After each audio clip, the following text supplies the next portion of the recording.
to start with our conference agenda.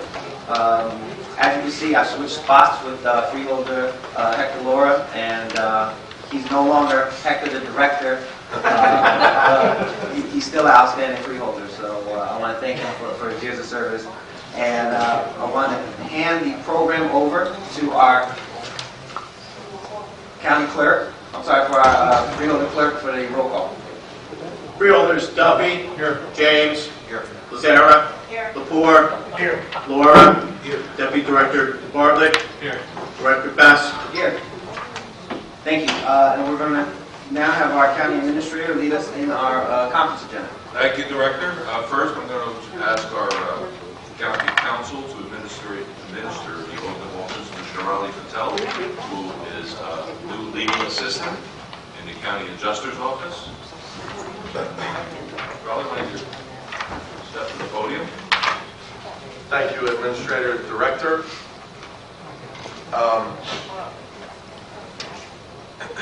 Just permit me for a moment before we swear in Shirali Patel to just talk about what a special individual this is.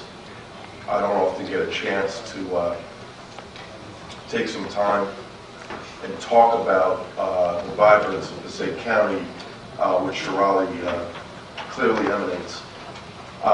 This is a woman who's had an outstanding academic life, community service, is a pillar in her community, and it just reminds me of growing up in Riverside, New Jersey with the Rockers.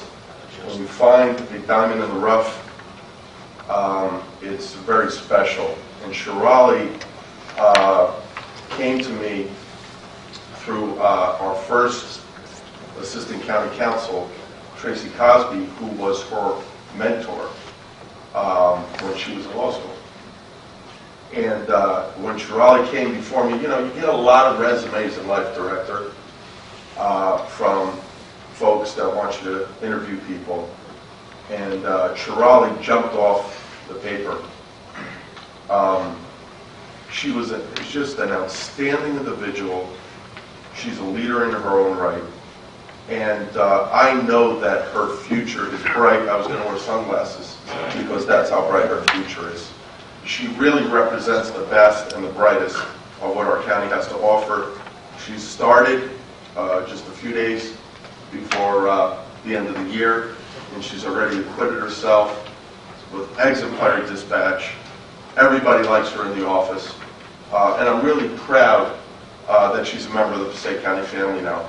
So I would like, Director, through you, with your permission, Mr. Administrator, to call freeholder John Bartlett, who's actually made a special request. He would like to do the swearing in. So, Freeholder Bartlett, if you would please join with me.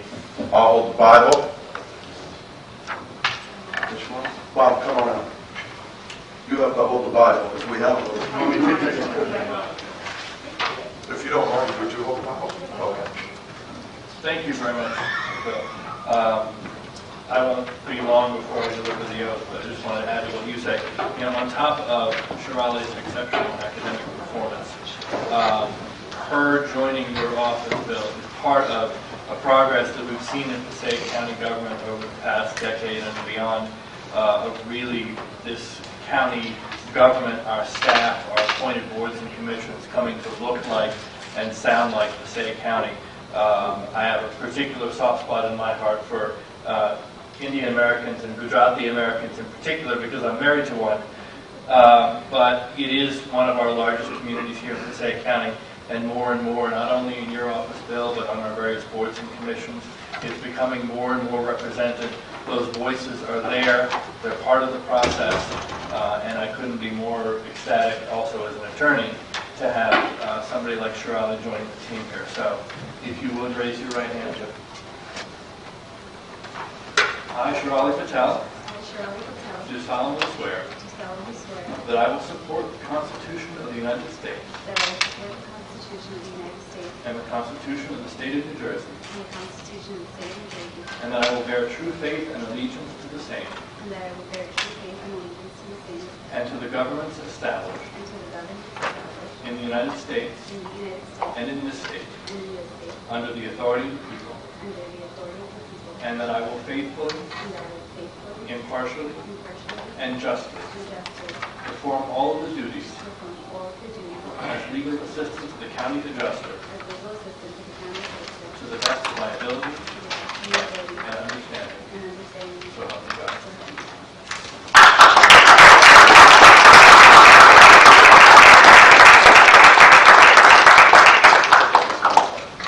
Congratulations. Congratulations. You should be very proud. Congratulations.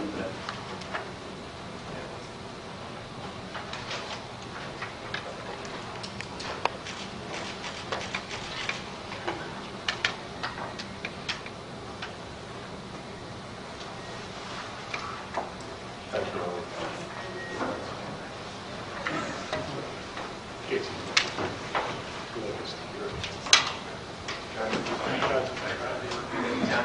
Thank you, Director. County Council.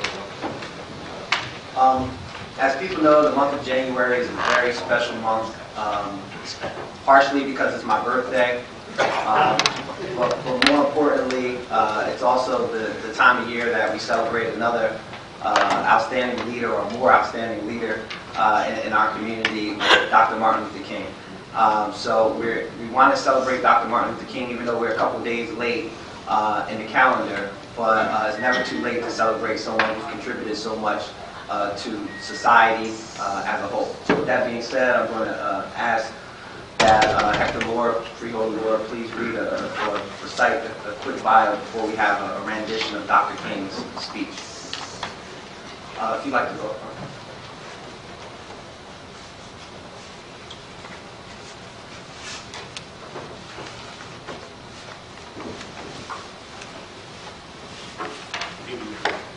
When the director graciously asked me to give a brief bio on Dr. Martin Luther King, I was nervous to give a brief bio on such a giant of a man. As my colleagues know, I am working on being brief. It's a struggle. But I thought to myself, how would you briefly describe Moses? How would you briefly describe King David, someone who has such an impact? So I tried to the best of my ability to highlight certain parts of his life and hopefully do him justice, but I know we have a student that the director has invited here that will do a great job of highlighting who Dr. Martin Luther King was and continues to be in our lives. Born in 1929 in Atlanta, Georgia, to Martin Luther King Sr. and Alberta King. He was a man who knew much about faith, being both the son and grandson to Baptist ministers. He thrived in a segregated high school. He graduated at the age of 15 and went on to his father's alma mater, Morehouse College. He graduated from there and then went on to Crozier College in Pennsylvania, where he studied theology for 3 years before moving on to Boston University to get his graduate degree. That's where he met Coretta, who became his wife, and later they had 4 children. He moved to Montgomery, Alabama in 1954 to become the 20th pastor of Dexter Avenue Baptist Church. And he served there as their youngest pastor at the age of 26, when in 1955, many of us are familiar with Rosa Parks, who was denied seating on a bus. This had inflamed a very burgeoning civil rights movement at the time, and Dr. King became the leader of it. Choosing to lead a boycott that lasted for 381 days. This led to 1 year later the Supreme Court of the United States of America ruling that segregated buses are unconstitutional. This changed and obviously inspired so many around them to see that Dr. King's nonviolent approach could be successful. It's interesting, and some would probably say ironic, that a man who embraced peace was the target of such violence, having been stabbed once, having his home actually blown up. He was jailed over 20 times and repeatedly threatened, him and his family. But he continued to persevere for something that he believed was greater than himself. You know, it's interesting that it is said in the last 11 years of his life, he traveled over 6 million miles. He wrote over 5 books, over 2,500 articles. in countless speeches around the country. In 1963, he became the Man of the Year for Times, and a year later became the youngest individual to ever win the Nobel Peace Prize. He was lost to us in 1968, but what he meant to so many people is evident today. These were brief highlights of his life and his history, but even greater than his history is the legacy that he has left, a future for so many of us that is visible even in this room as we look around. We sit together, individuals of different races, different backgrounds, different beliefs, all with common goals to better our community, to create a better future for the next generation. This is the greatest testimony to Dr. King. He is claimed not by just one group, by so many around the world, because he was a true leader. And I don't believe that I exaggerate when I compare him to a Moses, because I think that there are certain individuals in this world that can do good with their profession. They're good at what they're doing. But then there are a unique, selective few that seem to have been born for the time they're in. And he was born for that time. So, with that said, today the Passaic County Board of Chosen Freeholders honor and remember Dr. Martin Luther King.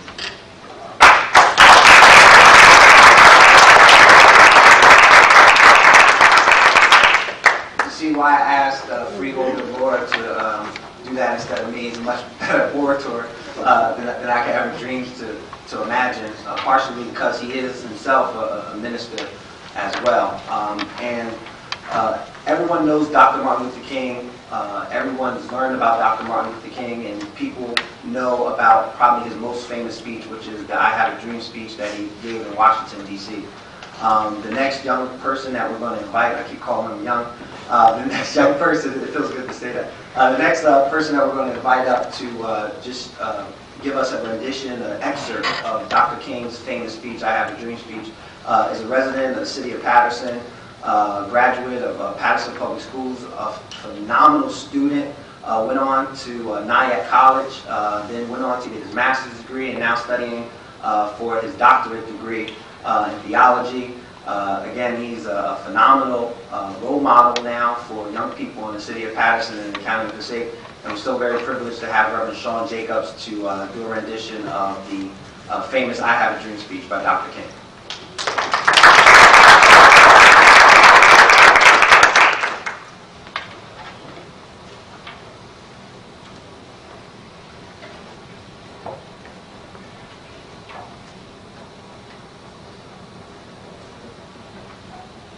I am not unmindful that some of you have come here out of great trials and tribulations.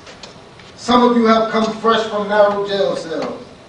Some of you have come from areas where your quest for freedom left you battered by the storms of persecution and staggered by the winds of police brutality.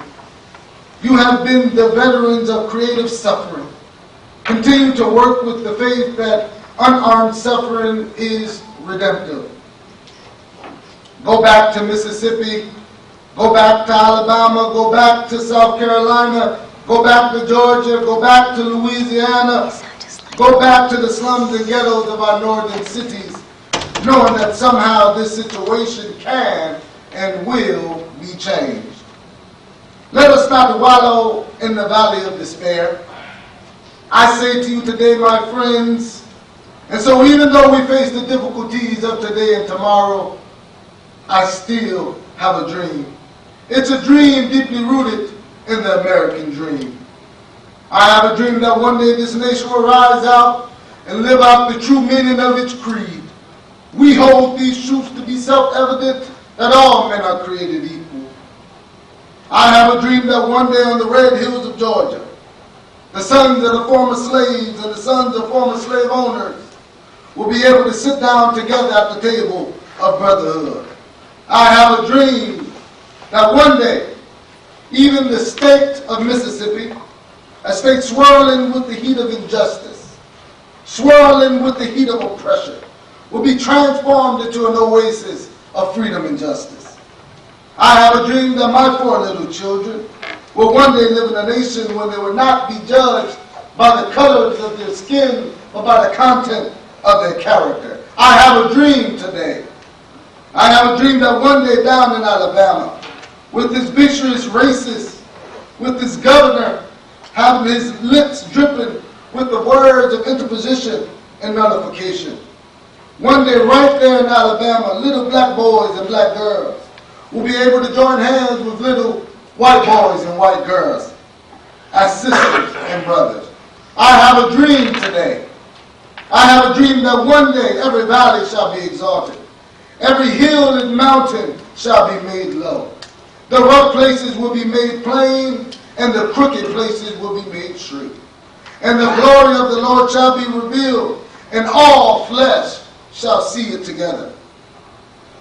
This is our hope. This is the faith that I go back to the South with. With this faith, we will be able to hew out the mountain of despair a stone of hope. With this faith, we will be able to transform the jagged discord of our nation into a beautiful symphony of brotherhood. With this faith, we'll be able to work together, to pray together, to struggle together, to go to jail together, to stand up for freedom together, knowing that we will be free one day. And this will be the day. This will be the day when all of God's children will sing with new meaning, "My country, 'tis of thee." Sweet lands of liberty, O thee I sing. Lands where my fathers died, land of the pilgrim's pride. From every mountainside, let freedom ring. And if America is to be a great nation, and this must become true, so let freedom ring from the prodigious hilltops of New Hampshire. Let freedom ring from the mighty mountains of New York. Let freedom ring from the heightened Alleghenies of Pennsylvania. Let freedom ring from the snow-capped Rockies of Colorado. Let freedom ring from the curious slopes of California. But not only that, let freedom ring from the Stone Mountains of Georgia. Let freedom ring from the Lookout Mountains of Tennessee. Let freedom ring from every hill and molehill of Mississippi. From every mountainside, let freedom ring. And when this happens, when we allow freedom to ring, when we let it ring from every village and every hamlet, from every state and every city, we'll be able to speed up that day when all of God's children, black men and white men, Jews and Gentiles, Protestants and Catholics, will be able to sing of the words of that old Negro spiritual. Free at last, free at last. Thank God Almighty, we are free at last.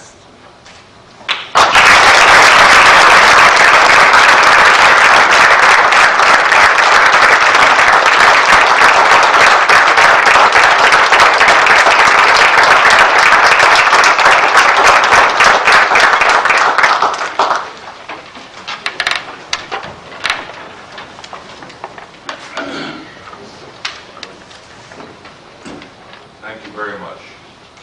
Very inspiring. That concludes my portion of the conference agenda.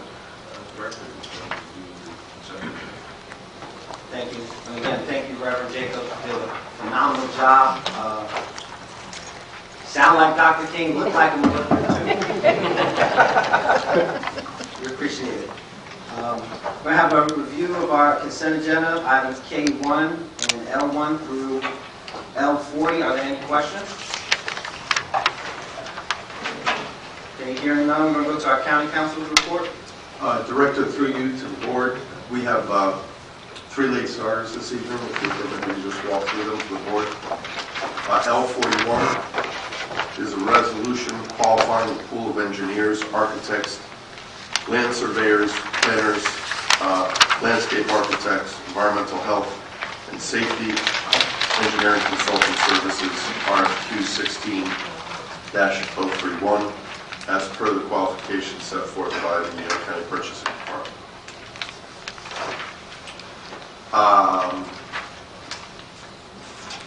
Well, this is a K. It says K42. Should it be L? It should be all. Okay. Okay, we'll correct that. L42 is a resolution for change order number 2, which is a final change order for J. Fletch Kramer and Sons, Inc., as it pertains to the on-call drainage pipe replacement project on Grand Street and Main Street in Patterson, New Jersey, in the sum of $53,990.30. And L43 is a resolution authorizing a third amendment to the Master Services Agreement between ADP Inc. and the County of Passaic for the purchase of Human Resources Software System. And that is in the amount of $175,000. And $55,000 of that is contingent upon the availability of 2016 adopted budget funds. That's all I have for the record. L41 through L43? Yes, sir. Okay, thank you. No need for executive session? No need. Okay, I entertain a motion to adjourn the conference. Second.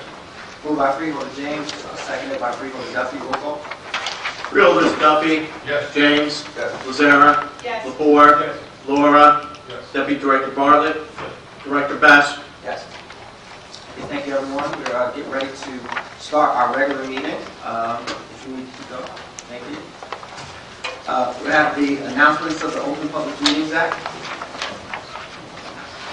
Ladies and gentlemen, the notice requirement of the Open Public Meetings Law has been satisfied with respect to this meeting, specifying the time, date, and location, including the annual notice adopted at the reorganization meeting, filed with the county clerk, posted in the administration building, and mailed to 2 newspapers in accordance with the provisions of the law.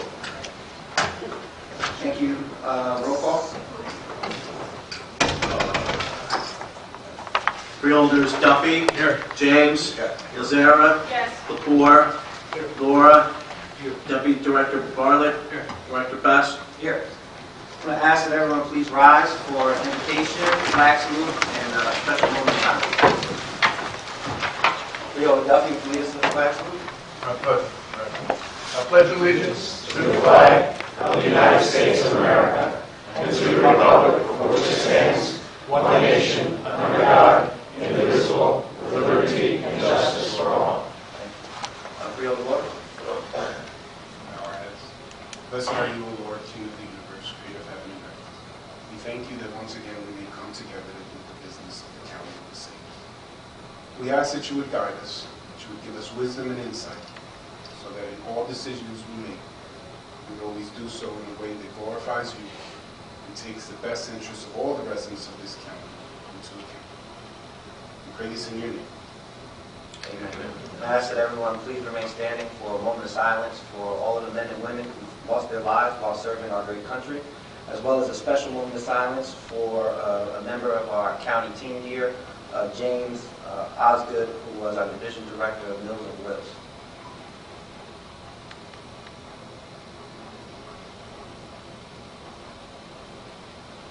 Thank you.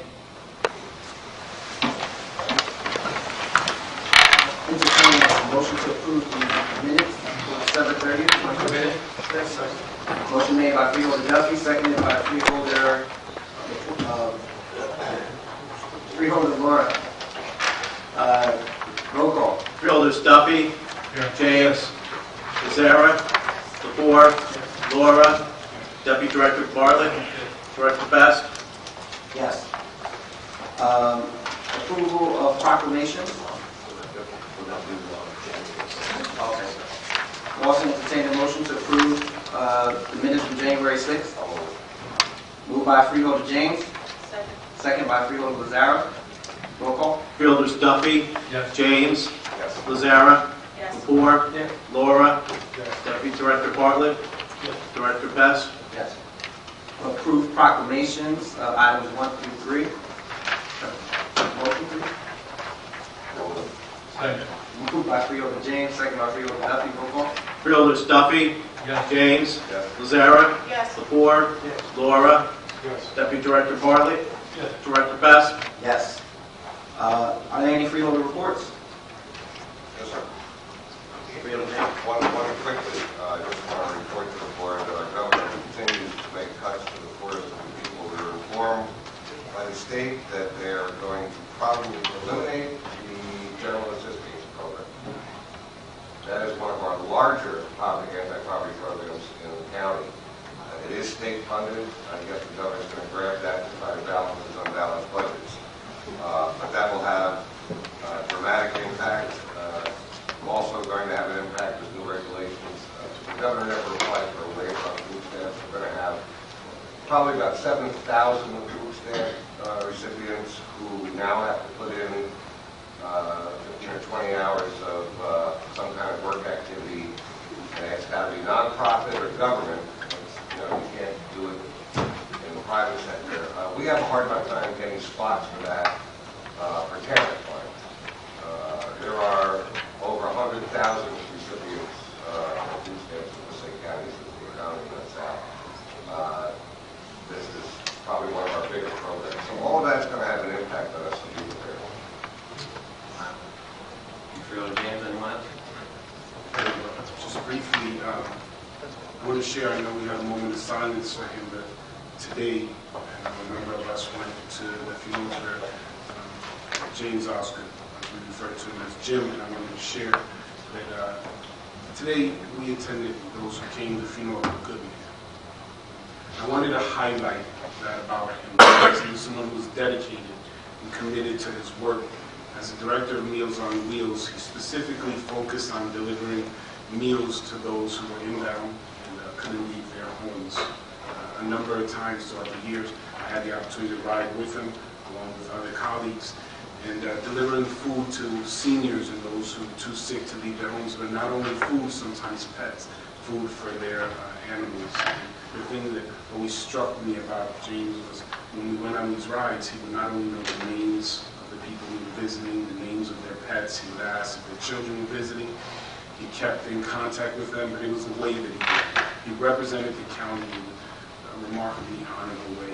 And actually, the county of Passaic was better off for having him employed here.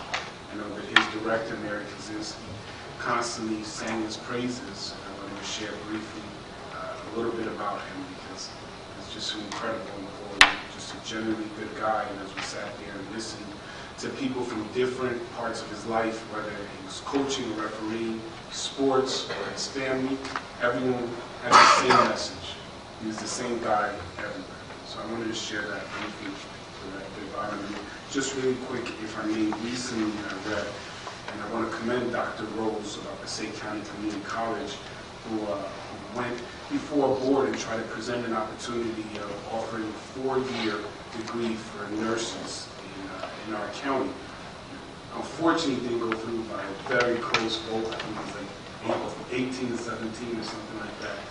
One vote. And what it would have meant was a much more economically reasonable opportunity for individuals in our community and other communities to go into a profession, career that is in such high demand throughout the nation. So I just want to urge you to continue that fight. But I applaud him for fighting. I think it was our county along with Union County that was fighting when I read it. Struck me so much. Thank you. Director, if I might, we met, the County Board of Health met with Pompton Lakes on the continuing discussion. I see that the people, neighbors from Pompton Lakes are here. I'm sure we're going to hear more of it tonight. I'm sure of that. It's ongoing. We're still talking. It's a little, I can't imagine you people out there, but it's frustrating. So it's ongoing. Charlene will be here, and we're going to hear what the good neighbors from Pompton Lakes have to say. Director, I just want to thank our DPW and road staff for exceptional work over this past weekend. We spent the first part of the winter waiting for snow, and apparently got a good work over a couple of days. But I know also for you that kudos to you, Director Beck. Kudos to you for not only riding with them, but going to each of our 16 municipalities, checking out what was going on, seeing to the needed services that were being provided, and also using social media to let people know that we've got a great team, and this past weekend was a good day. Well, I'll tell you, Deputy, I heard that the director was out. One of our freeholders mentioned he'll do anything to get out of the house. It wasn't me. I don't know who that was.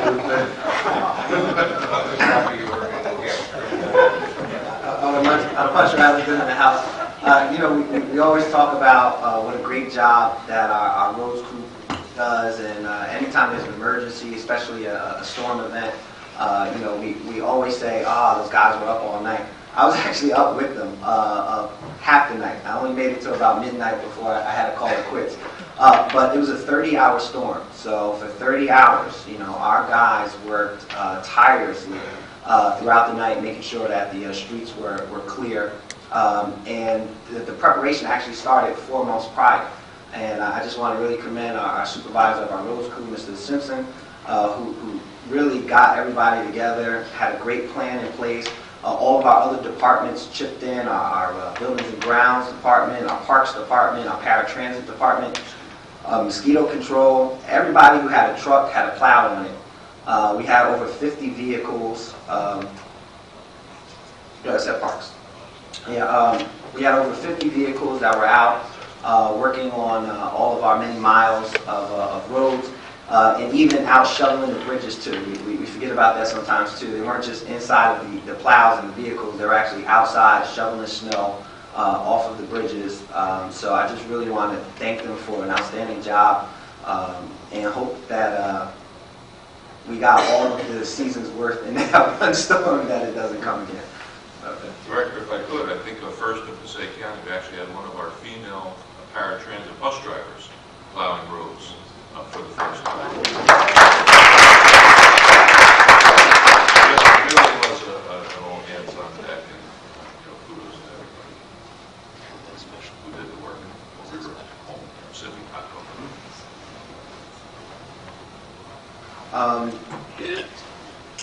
Okay. All right. No other field reports?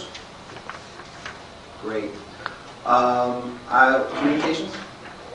There is none. No communications, thank you. Entertain a motion to open the public portion. Make that motion. Second.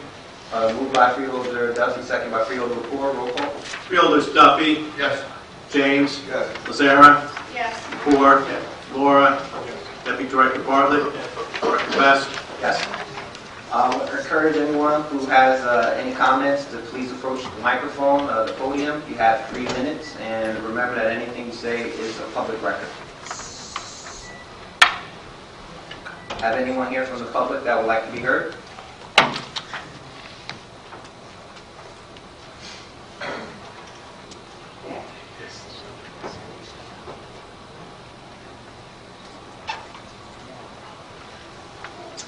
My name is Michelle Belfield. I'm a resident of the town of Pompton Lakes. I've lived in the town for almost 40 years. Like the gentleman who preceded me here at this podium, and he said, I have a dream. Well, I have a dream for my town. I have a dream for my children and my grandchildren. It has fallen on deaf ears. I don't know how many of us have to go to powers to be to get help. The town is allowing them, DuPont got their permit, the dredging's going to start on the banks of land that borders a middle school where children go every day.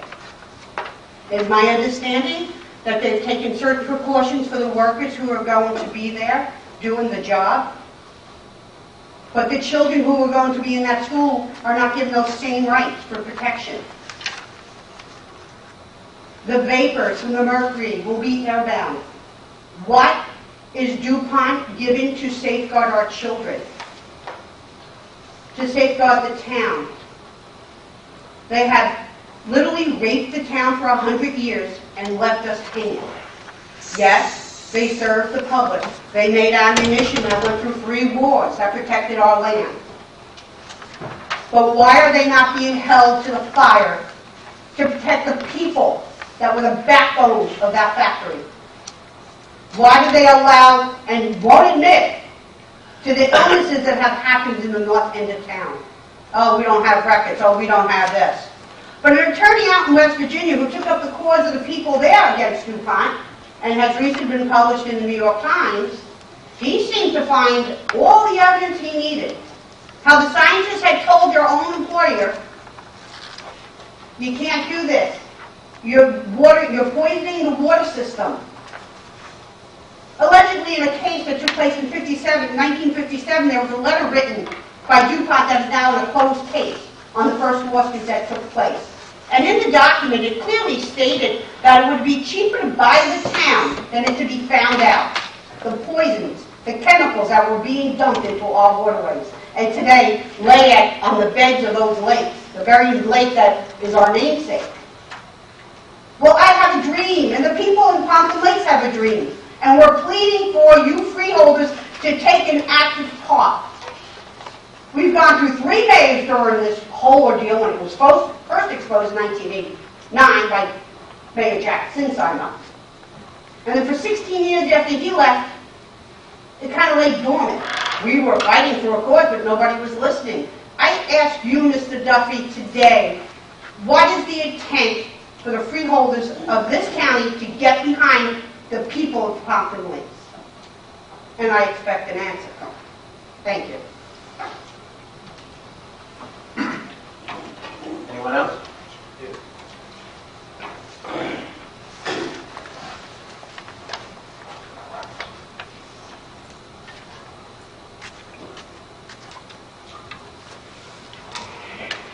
Good evening. My name is George Fall. I'm a resident of Pompton Lakes. And I'm here to really highlight for you, I'm sure you have other important items that you need to discuss this evening, but this is an abomination, there's no other word, that is being perpetrated on the residents of Pompton Lakes, the residents of Wayne, the entire Passaic River Valley. DuPont has for over 100 years been dumping pollutants into the Ramapo River, which flows into the Passaic River and into, ultimately, Newark Harbor. They have now, through various ways, allowed a permit to be granted by the EPA and the DEP to remediate. But nowhere in the permit does it state to what level of clean. There's absolutely no metric. If you have someone clean your bathroom and not have a metric as far as how clean it would be, your house, your garbage cans, or do your laundry and not have it come back clean. How can a multi-million-dollar project be put forth by sane, educated people yet have no metrics?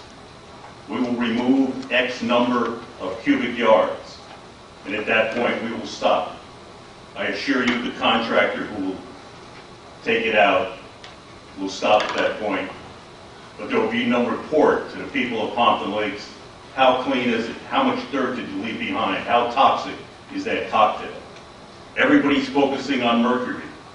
However, there are other very carcinogenic chemicals in there: zinc, selenium, cadmium, vanadium, chromium, copper, arsenic.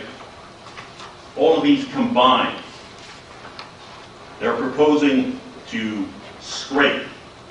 They call it dredging, but it's going to be inches of sediment off 36 acres. And if you do the mathematics of how much they're removing, it's going to remain inches.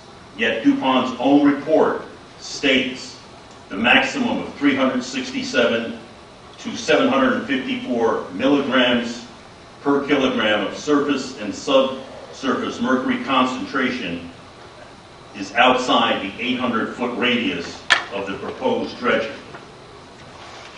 All of the numbers that have been given to the DEP, the EPA, are volume-weighted averages. Nobody has gotten to the original numbers. Yet based on that, they've allowed a permit to go ahead to scrape something off, cover it over, and not be accountable to a number. I find it appalling. I find it almost laughable that intelligent people can grant this type of permit. Please wrap up the comments, sir. Excuse me? Please wrap up the comments. Yes, sir. The bottom line is we're asking freeholders to get to the bottom, to understand this. They're trying to cap this over, gloss this over, and we need your help to stop the permit and not let it go ahead in the fashion that it's before the community. Thank you. Thank you.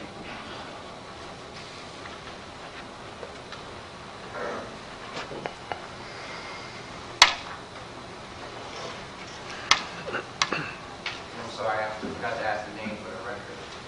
He did, please. Oh, okay. His name was George. George. Name is Joseph Intitola Jr. I live in the DuPont Village area. I came before the freeholders in September requesting help, and in reference to the freeholders filing the lawsuit against DuPont for proper cleanup, not for personal injury, to clean up the contaminated site properly and the plume that they created, as well as the lake. We were told in September by the freeholders that give them a month to have a closed-door meeting. In October 9th, approximately, we had a closed-door meeting with Mr. Duffy as well as Mr. Laura and some other people. After that meeting, we were told, wait another month and we'll have an answer. Now, nothing happened. We showed up in December, the only meeting that you had in December, and we were told again, wait about a month and you should have an answer. Back in December, I spoke directly with Mr. Duffy and Mr. Laura in reference to we had an independent engineer that works for GE review test data and has been confirmed that all the vapor intrusion by DuPont's contractor was invalid and falsified, and that the contamination levels, the vapor intrusion levels in all 540 homes were way higher than what the test results showed. Further data shows that NJDEP falsified vapor intrusion tests, as well as the present staff of the EPA. Now, the Pompton Lakes CAG has met with the two attorneys that were discussing the issue of doing the lawsuit. They have also met with your legal counsel sitting directly next to you, Director. He feels that this is an appropriate matter too. Mr. Laura is full knowledge on this matter, and in the December meeting, he requested me to send him the report of the engineer, which he was sent to by Lisa Radrola. She also sent him another report with more data showing more questionable issues. So tonight, I'm asking you, from September till now, this is the end of January, for a yes or a no. And my understanding is we all just have to vote on it. But before I close, from the time that I first approached this board in September till now, 14 residents died waiting for your answer. As I said in the September meeting, in the October meeting, and December meeting, 1 to 7 plume residents die every 14 days from 13 different cancers. We don't need a health study to review that. That was already done. We don't need a meeting with the EPA and NJDEP because it's death years. We need an answer to move forward. The city of Newark did it. These two attorneys also have been successful in the state of New York in 2 towns as well. I think we should be... Please wrap up your comments. I have terminal cancer, sir. I've mentioned this before on record as well, too. I would like to see an answer and see something moving forward. For you, all of you to sit there tonight before you go to bed, put your head on a pillow, think, 14 people died waiting for your answer. Thank you.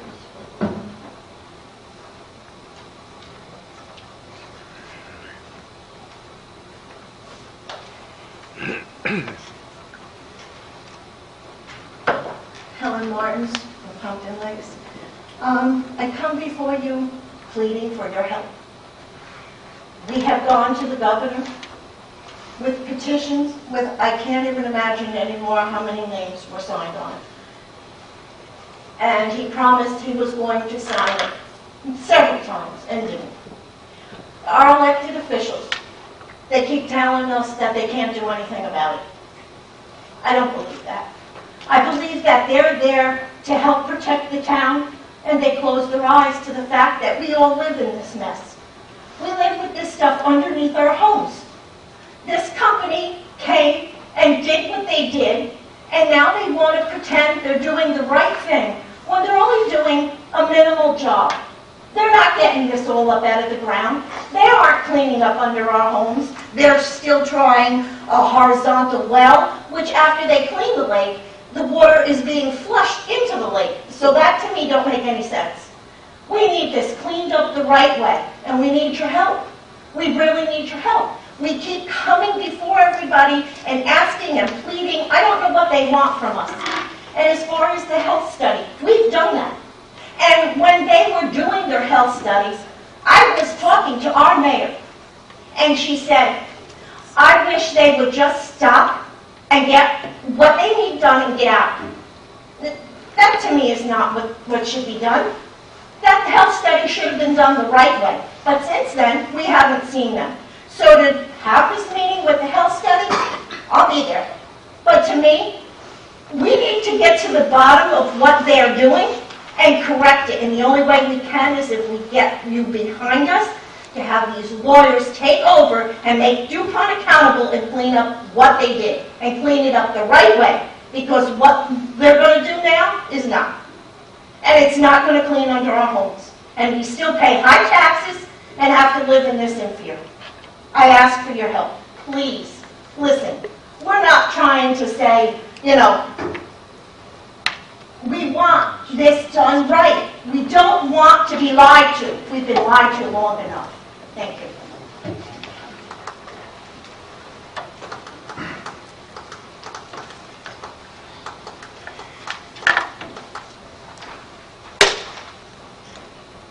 Thank you, freeholders. Lisa Riggiola, formerly of Pompton Lakes, now of Lincoln Park.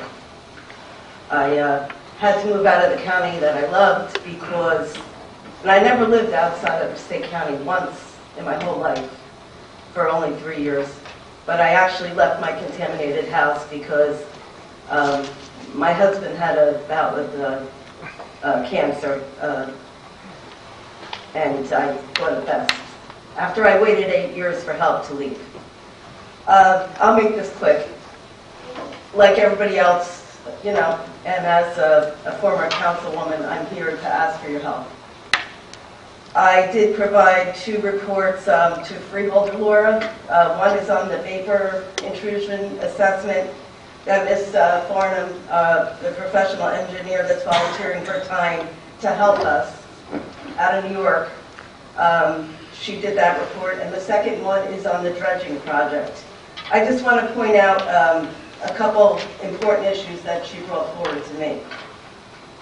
Dredging. In the 2015 dredging work plan, it states that they will only do a perimeter sampling, which includes sampling at the school for mercury on particulates, but not on mercury vapors, because they claim that it isn't a concern based on very limited data. However, in their health and safety plan, in the same work plan, it states that they will be doing real-time air monitoring for mercury vapors for their on-site workers, meaning the guys that are going to work on this lake. If they are concerned enough to do sampling for their on-site workers, why aren't they including mercury vapor sampling for their perimeter sampling to make sure children at Lakeside School, right next to the site, for example, are not being affected? Is that good government and public and safety protection? The answer is no. Mercury analytical method. The 2 analytical methods that have been used at the site both list copper as an interference with the analysis. They know that they have copper above the level of concern for the analytical method in the upland soil areas, and they have even collected the data for the sediment. How do they know that copper hasn't interfered with the data they've been collecting over the years? In 2013, they did additional sediment sample collection to confirm that the historical data could still be used. However, many of the samples were not collected at the same depths as the historical samples, and they still claim it was appropriate to use that for comparison.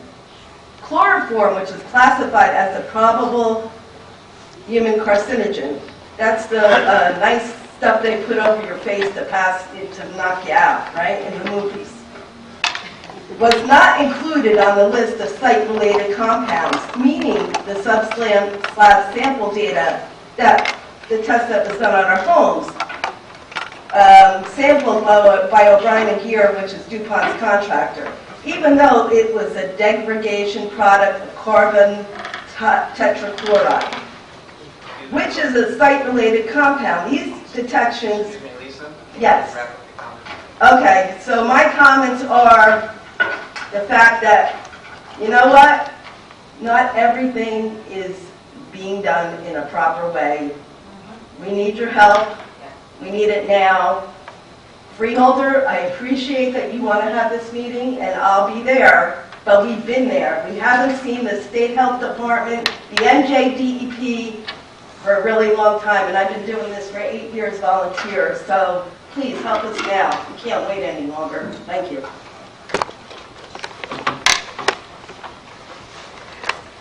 Anyone else? Seeing no one at the podium, I move to close public portion. Motion made by Freeholder Duffy. A couple of things out there first. Thank you all for coming, and we have seen you at several of our meetings over the course of the last couple of years since I've been a freeholder, and it's really important for us that you continue to come out, and not just to have meetings with us, but to also get the word to the larger community throughout the county of Passaic to let them know what's going on.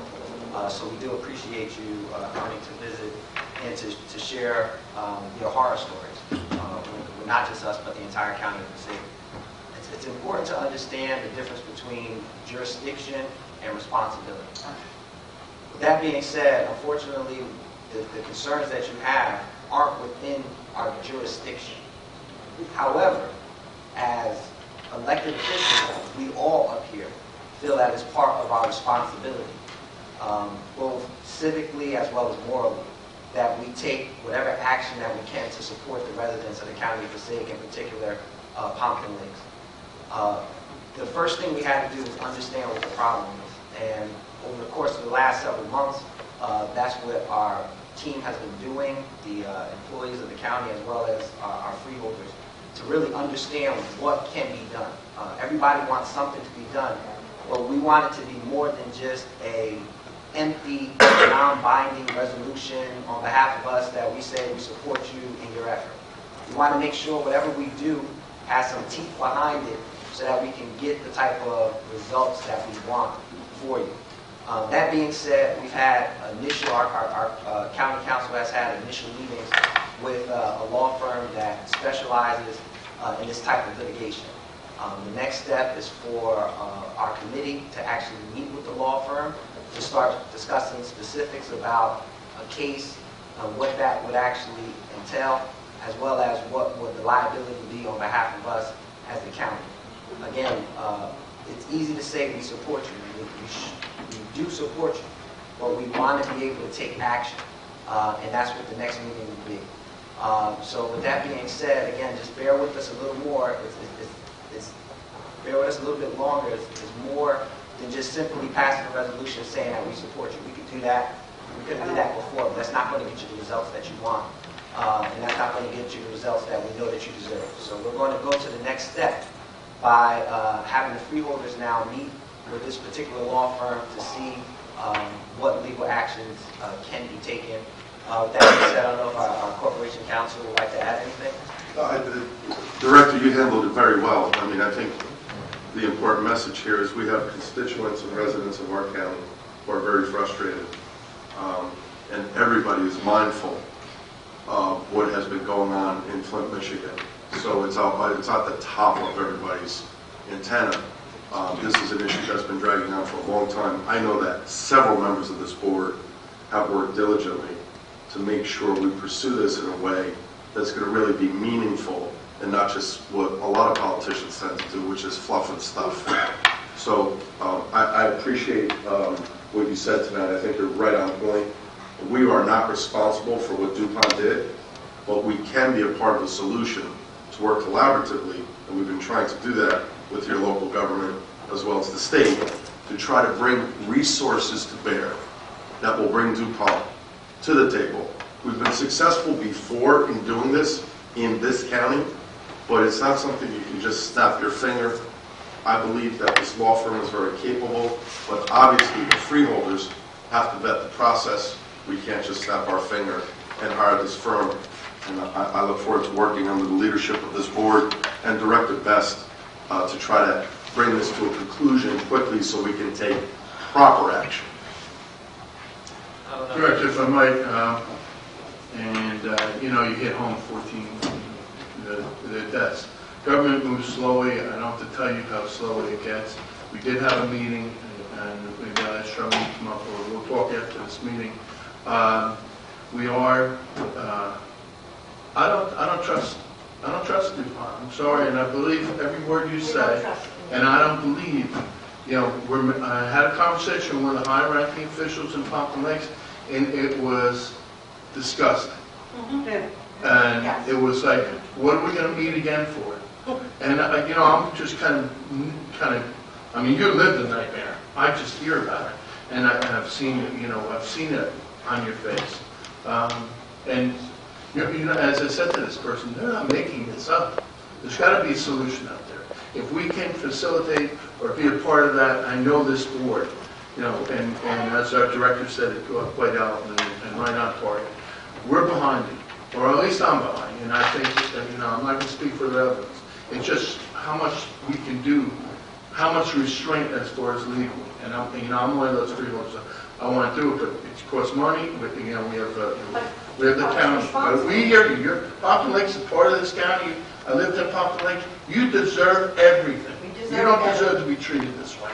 And that's the way I feel personally. So. I just want to point one thing out for everybody too. You know, I sit on the islands. We go over this water supply in North Jersey every month. Pompton Lake is next to Pine. Can you talk louder, please? We can't hear you. Pompton Lake is next to Pines Lake. Pines Lake is next to a reservoir. We get our drinking water, a great deal of our drinking water, in some of our biggest cities from the Passaic River. So I want you to think beyond just what the problem is here, because water doesn't stay, it's not a swimming pool in somebody's backyard. You know, aquifers run deep under land everywhere into other water sources. Water finds the lowest point, it always goes towards the shore, which is North Bay. So this problem is going to continue to grow, not just for their town, but for a large part of our county and a large part of our population, the majority of our population, to be affected by this. Certain things are not screened out in water treatment plants. Certain things are not screened out. They can't make the water in Pompton Lake safe to drink by putting it through charcoal filter or ozone. So it's something we better think about. We already know that the contamination has spread beyond Pompton Lake. I'm not sure we know what the extent of that spread is, but we know that it is spreading. And it's a concern, and it should be a concern, to just about everybody who lives south of that lake, or west of that lake, or even east of that lake, coming this way. And that's an enormous amount of residents in the state of New Jersey. Enormous. So, Director, if I might ask, this meeting with the attorneys to do that sooner or later. Yes. And I asked to be part of it. Correct. A couple of the members who came up did share about the meeting that we had together along with Freeholder Duffy. Lisa shared about the information that was sent to me via email, social media. We've had, say, about 3 or 4 meetings. From the initial meeting we had up county, it was very clear that the biggest difficulty or hurdle will be the government work slow. That we're going to have meetings and get facts. Our county council, to his credit, has been adamant about us moving to get more information and how important this is. We understand that we're dealing with it now. I mean, me personally, freeholder, the past 3 years, but you have been living with this for a long time. So I could repeat everything that you said. I'll tell you how much support I have for you and how wrong DuPont is and where the failures of different levels of government have occurred. How about I just do this? You asked for a yes or no. I'll give you my yes, right now on record, 100%. You have my support. Thank you. Thank you. I don't wish to put anyone else on the spot, but you've gone to enough meetings. I agree. Keep going to meetings, you keep asking for an answer. It isn't typical, but we have enough information. I give you my 100% yes to support. Good job. I agree. Thank you, Agree. Freeholder. Thank you. The first time.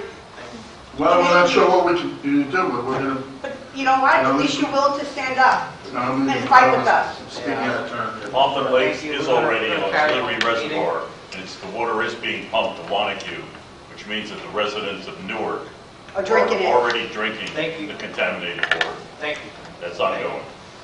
Well, you've heard, you have the support from the Freeholder Board.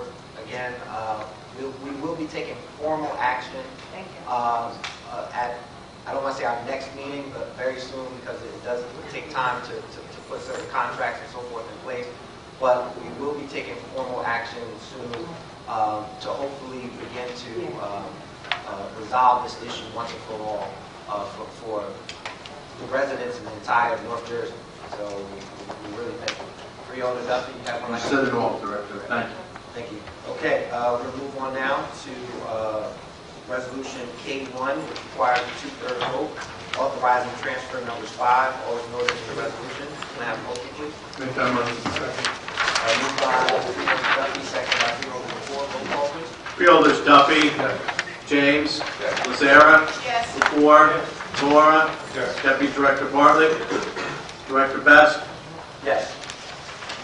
Now, entertain a motion for resolutions L1 through L43. I actually like to make a motion to add L41, L42, and L43 first.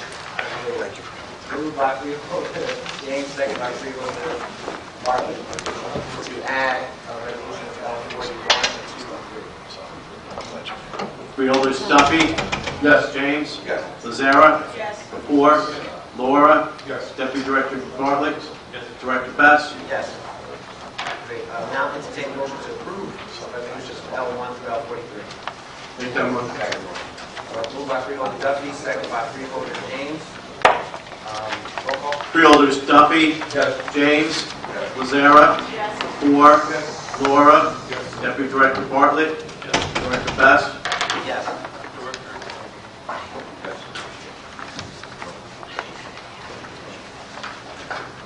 If we could, L11, reappointing several members to our open space advisory board. We are very pleased to have in the audience one of those members who have just been appointed for the air. If you come forward, we'll actually swear you in this evening. Freeholder Lazara, the shoes you're filling actually on the board. She did swear you in. Congratulations. And Councilman, we have Councilman Demiano. Kevin, you want to come up? Be the photographer, whichever you prefer. So we can take a picture if you want to be in it. Kevin, you want to take a picture? Got it. Thank you very much. It's on. You got it? Hey,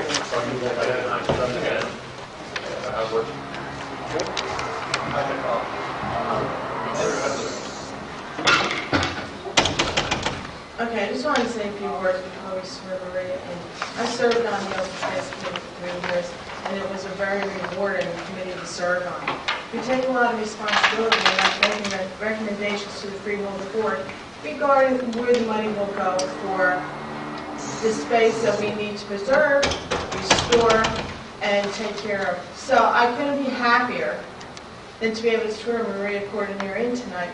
She is so active in the community of Little Falls and beyond, and you couldn't ask for a more dedicated person. And I know that we're going to work well, especially since I'm still the liaison for the Freeholder Board on open space. So with that, I'd like to swear Maria in.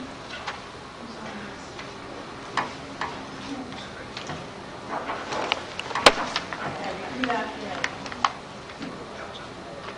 I, Maria Cordonier, I, Maria Cordonier, do solemnly swear or affirm do solemnly swear or affirm that I will support the Constitution of the United States that I will support the Constitution of the United States and the Constitution of the State of New Jersey, and the Constitution of the State of New Jersey, and that I will bear true faith and that I will bear true faith and allegiance and allegiance to the same to the same and to the governments and to the governments established in the United States established in the United States and in this state, and in this state, under the authority of the people, under the authority of the people, and that I will faithfully, and that I will faithfully, impartially, and justly and impartially and justly perform all of the duties perform all of the duties as a member of the Passaic County Open Space as a member of the Passaic County Open Space and Farmland Preservation and Farmland Preservation Trust Fund Advisory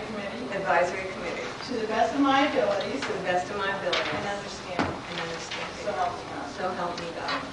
Congratulations.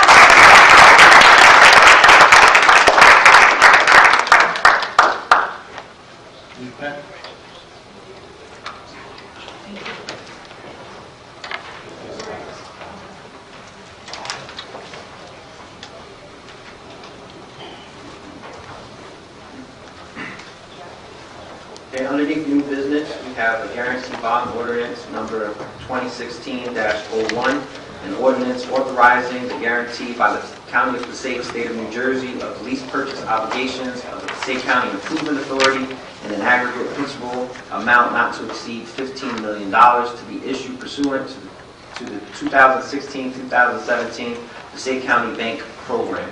I'll just, we are in receipt of the supplemental debt statement from the CFO. And we are in receipt of the supplemental data statement from the CFO. I will entertain a motion, first reading for guarantee ordinance number 2016-01. Moved by Freeholder Laura, second by Freeholder James. Roll call, please. Freeholders Duffy. Yes. James. Lazara. Yes. Lepore. Laura. Deputy Director Bartlett. Director Best. Yes. Thank you. Motion to approve personnel. Moved by Freeholder Lazara, second by Freeholder Deputy Director Bartlett. Sorry about that. Roll call. Freeholders Duffy. Yes. James. Yes. Lazara. Yes. Lepore. Yes. Laura. Yes. Deputy Director Bartlett. Yes. Director Best. Yes. Motion to entertain bills.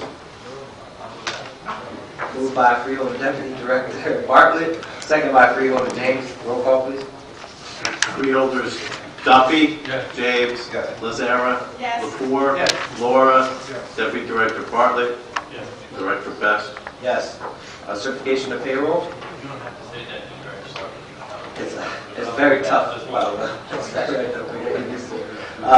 Motion by Freeholder Deputy Director John Bartlett, Esquire, seconded by Freeholder James. Like W in there, isn't it? Yeah. Freeholders Duffy. Yes. James. Lazara. Yes. Lepore. Yes. Laura. Deputy Director Bartlett. Director Best. Yes. Proceed to department reports. Received and filed. Thank you. Now entertain a motion to... Make that motion. No, you cannot ask the question. We have to screen here tonight? No. Oh, I noticed can we make sure that doesn't happen for another meeting? Don't worry for Something to call. We have one more question down here.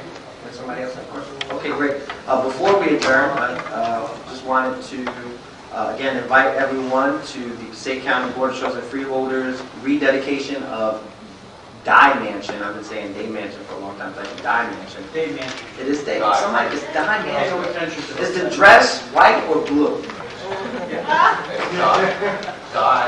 So we want to invite everyone to the rededication of Day/Die Mansion on Monday, February 22nd, 2016. It's actually President George Washington's 284th birthday. Again, February 22nd, 2016. Activities will begin at 10 a.m. and last all the way until 2:30 p.m. with the dedication ceremony beginning at 12 noon. Again, there's been a major investment made at the mansion, and we're very proud of restoring this outstanding jewel in the county of Passaic. So we invite and hope to see you all there. That said, I'd like to entertain a motion to adjourn. Make that motion. Moved by Freeholder Laura, second by Freeholder Zara. Questions? Questions? No? Roll call. Freeholders Duffy. Yes. James. Yes. Lazara. Yes. Lepore. Laura. Deputy Director Bartlett. Director Best. Yes. Terry. Thank you all. Have a good evening.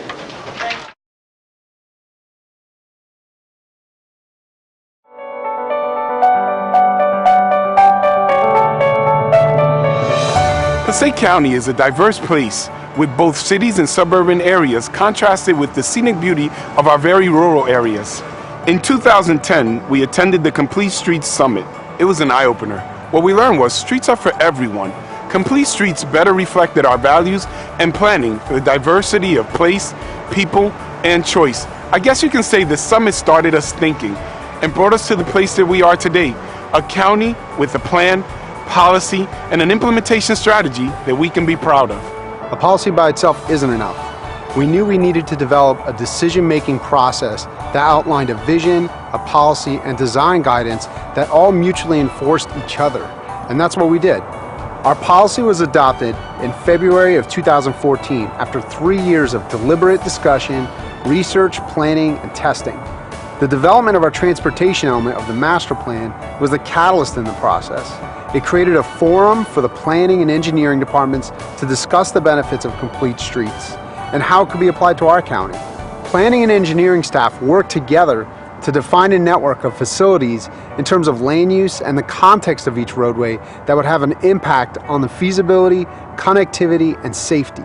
So the Complete Streets guidelines serve as a pivot between the planning priorities and the engineering details outlined by New Jersey DOT and AASHTO. The policy was the final step in the process and has the distinction of being an implementation plan and not just a policy. The Complete Streets guidelines are just that, guidelines on how we implement complete streets.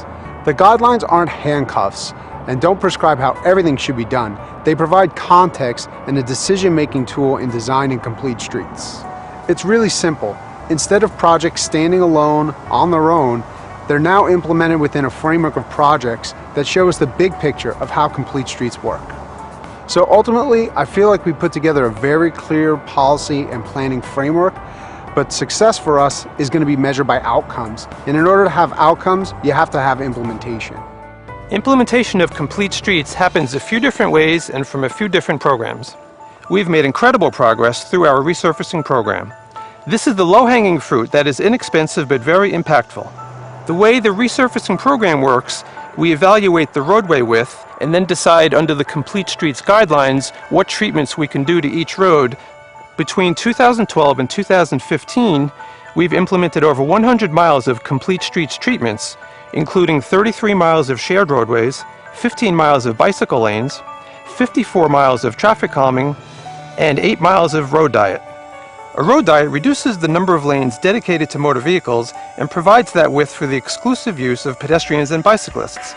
Basically, our engineering isn't pro forma book value implementation. Judgment and really thinking about the vision and our transportation system comprehensively is how we approach things. I know that people have concerns about complete streets, such as liability and traffic impacts. However, we were very confident in those two aspects because as long as we followed the accepted engineering standards, liability is not an issue at all. And as long as we do the proper traffic studies to assess the impact on traffic, then that also is not an issue. It's a better way of doing things, and we think it's been great for the county. By authorizing a complete streets policy, we direct our planning and roads departments to incorporate these considerations into everything that they do, from major capital plans to annual restriping and resurfacing projects. The freeholders authorization also lets our municipalities know that we'll support and work with them to make complete streets a reality in every city and town. I'm proud that Passaic County has the most comprehensive complete streets policy in the state of New Jersey. It's something we've determined supports our communities, and it's something that we're going to support today and going forward.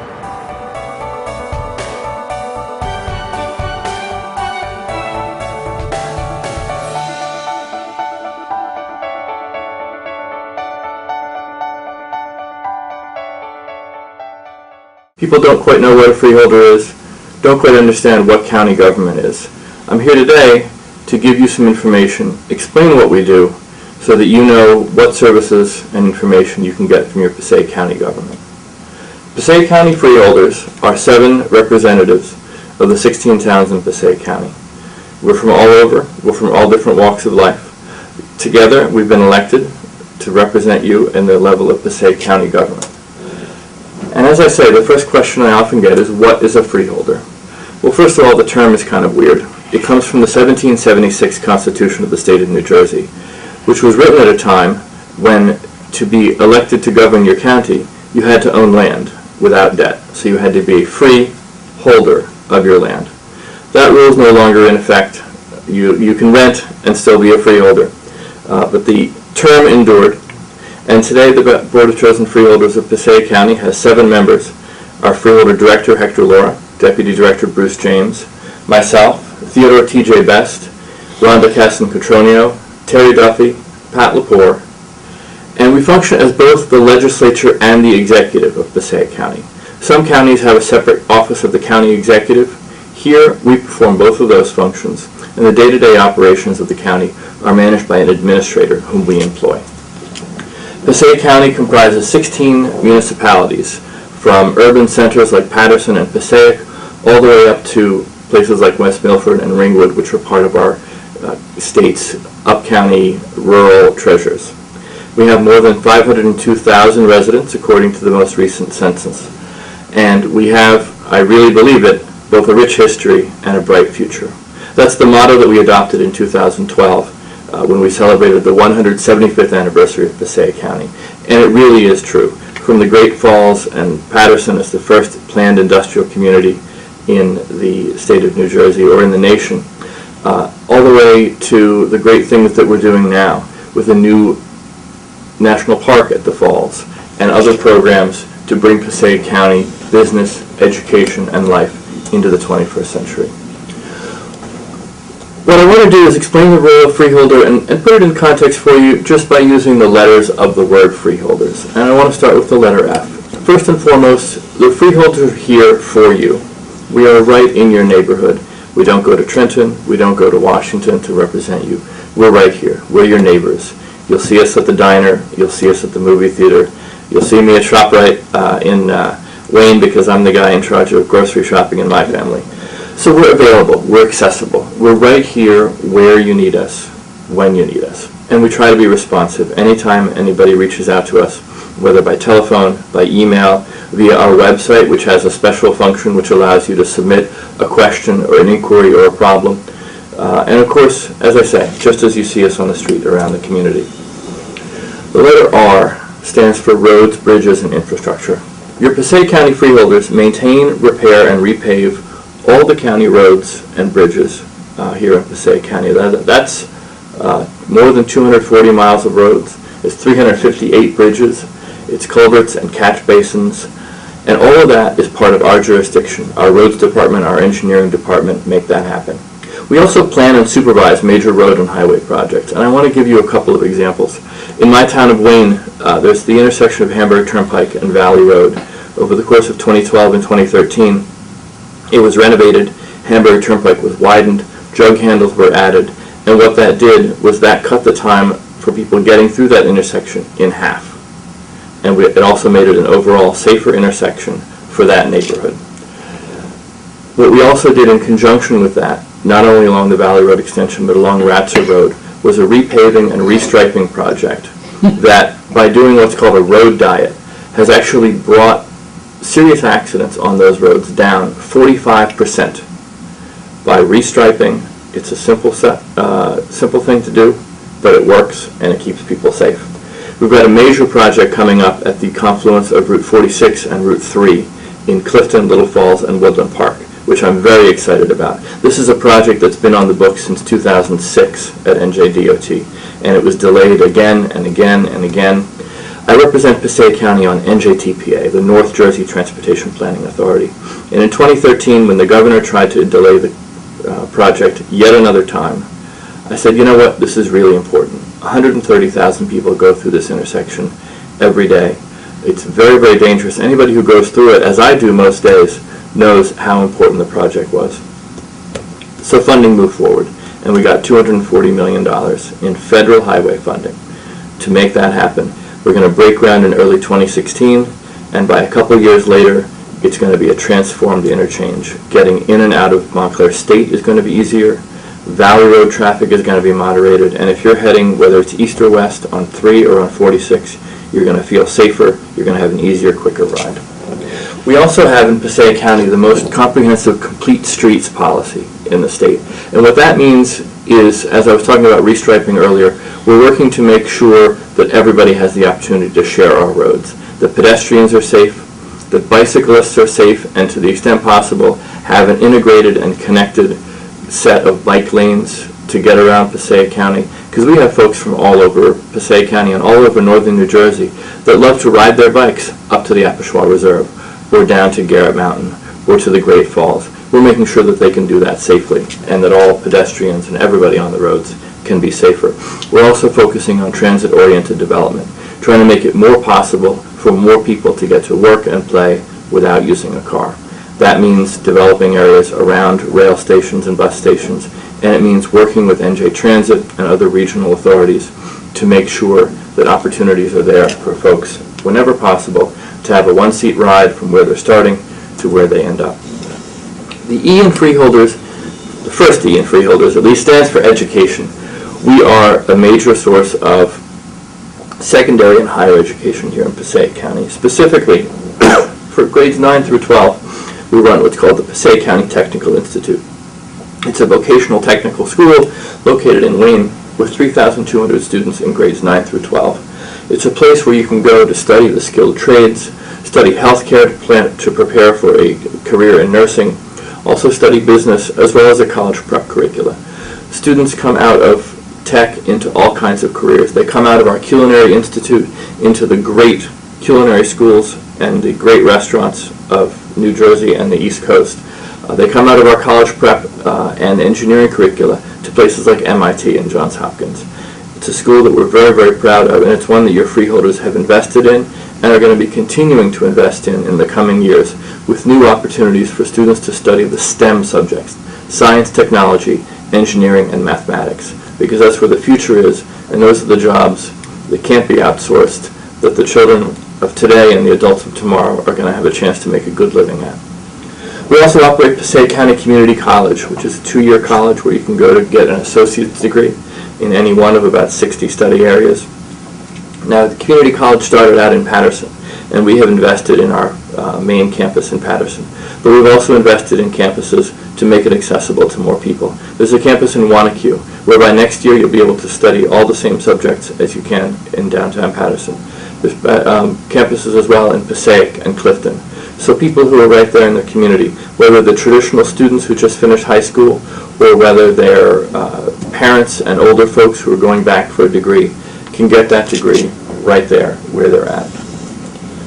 The second E in Freeholders stands for Employment and Social Services. One of the major functions of government that happens at the county level here in New Jersey is providing social services. That's everything from employment opportunities, job training, and job boards, to things like food stamps and other nutrition assistance for children, Medicaid and other assistance for poor families and for people with disabilities and the elderly with respect to their medical care, temporary aid for needy families, emergency assistance, including rental assistance for families that are at risk of going homeless. Now, what we came to understand, myself particularly as someone who sits on the board of social services, is that the information about these services were not getting out to everybody who needed them. Specifically, a quarter of our residents here in Passaic County are immigrants or the children of immigrants. And we found that English language facility was becoming a barrier to information and access here in Passaic County, particularly to the important services and resources that are provided by the Board of Social Services. So what we did for the very first time is we made information about the board and the things that are available there available to people, not just in English, but also in Spanish and in Bengali and in Arabic, because those languages are spoken by people across Passaic County whose families may have the needs that Passaic County Board of Social Services can solve. And we don't believe language should be a barrier to getting that information into their hands. These brochures are available at the county building. They're also going to be made available on the Board of Social Services website and across Passaic County at churches and mosques, at bodegas, and other places where folks might need to access this information. This is an initiative that we piloted over the past year, and I'm very proud of it. Board of Social Services also houses our one-stop career center, where our Workforce Investment Board helps people get work, find opportunities for work, and also access a closet of clothing for job interviews and first jobs so that they can make a good impression and get that grab on the first rung of the economic ladder. H stands for healthcare, and I'm so proud of the healthcare facilities that our county provides. The flagship, of course, is the Preakness Healthcare Center located in Wayne. That's a 406-bed skilled nursing facility, and it's one of the only places in northern New Jersey to get certain specialized services like a pulmonary ward, a ward for the elderly mentally ill, a special ward to deal with folks suffering from Alzheimer's and other mentally degenerative diseases. The services that we provide at Preakness and the dignity and the quality of care and facility that we provide are something that I'm very, very proud of, and something that all the freeholders are very, very proud of. And if you haven't seen Preakness, you really should go see it, because it's a state-of-the-art facility, and it's there for anybody who needs it, regardless of whether they can pay. We also have public health programs at the Passaic County level. We have got an Office of Health that deals with everything from preparedness for disasters and pandemics to providing routine health screenings to families and individuals in need. Also public health outreach and education. You may see us at the wintertime at Willowbrook Mall or at your township or city hall providing information, providing screenings, giving people a chance to access healthcare information. Public Health Office also handles air and water quality inspection in Passaic County, as well as controlling pesticides and hazardous materials and regulating those here in Passaic County. The O in open space is the O in freeholders is open space and farmland preservation. In 1996, the taxpayers of Passaic County saw fit to pass an open space levy that's part of your property tax bill, and that funds municipal and nonprofit projects to preserve natural open space, to preserve farms, and to provide recreational facilities. Everything from Little League fields in my town of Wayne and in Woodland Park and elsewhere, to soccer fields, to the maintenance of city parks, as well as the maintenance of our county park system, which I'll talk about in a couple of minutes. Now, those are the big checks that sometimes get written from the Open Space Fund, but we're also working at the very, very grassroots level. Through the Open Space Fund, we're funding a dig-in community garden project, and at churches and community centers and libraries all across Passaic County with small grants of $2,500 or $1,000. Local folks are establishing their own community gardens. Students are getting the chance to see how food is grown, to learn about good nutrition and a healthy diet. And through our partnership with City Green, they have the resources, the know-how, a tool bank, a seed bank, and other information so the community gardens can flourish across Passaic County. The L in freeholders stands for what probably for you as a resident is the most visible aspect of what we do, and that's law and public safety. Of course, there's the Passaic County Sheriff, Richard Berdnick, who is responsible not only for our county jail, but also for patrol around the county for security at the courthouse and elsewhere. That's a good example of shared services, which is something that I'm going to come back to a little bit later in my presentation. We also have our Passaic County Prosecutor, Camelia Valdez, who's appointed by the governor, but whose office we fund in order to make it possible for her to prosecute criminals here in Passaic County and help keep Passaic County safe. In addition to courthouse maintenance and security, Passaic County also operates police and public safety academies, and that's a shared service example that I want to mention right now. That literally what we provide is the space and the people who operate it. And what that enables us to do in partnership with most of the municipalities here in Passaic County, as well as police forces in other counties and police forces at universities like William Patterson and Montclair State, is to train their cadets for free. And they in turn provide their senior officers as our faculty for free. Just by providing the building, we provide incredible savings and opportunity for law enforcement. And I've got to say, having seen the cadets and having seen the graduates, we provide a formidable training in law enforcement here in Passaic County. Finally, there's our Office of Emergency Management, also located up in Wayne. That's an office that can be the coordinating point in the event of a natural disaster. During Hurricane Sandy, for example, that was the place where law enforcement, health, education, other officers could come together, make sure everybody has the information they need, and go out and do what's needed to protect the citizens of Passaic County. The D and the E I put together because I'm particularly proud as the chair this year of the Planning and Economic Development Committee of the Freeholder Board of our work in the area of economic development. The Economic Development Division of Passaic County government provides all kinds of free assistance to businesses here in Passaic County, from advice and help finding financing or finding a location for your business, to help with women, minority, or veteran-owned businesses to apply for that special status and have the opportunity to avail yourself of the special opportunities that come with being a woman-owned, a minority-owned, or a veteran-owned business. Assistance with redevelopment and understanding the rather complex rules sometimes of redevelopment under state law, as well as a bank program, BANC, which is our way of enabling municipalities, boards of education here in Passaic County to do more with less, to make the capital investments that they may need that are hard to fit into a single year's budget in a way that takes advantage of Passaic County's high AA credit rating to give them the opportunity to make purchases that would be tough to make in a single budget. And I'll give you an example. Again, I keep coming back to Wayne, which is where I live, but across Passaic County there are examples of this. Through the bank program, Wayne schools were able to purchase technology for students with disabilities.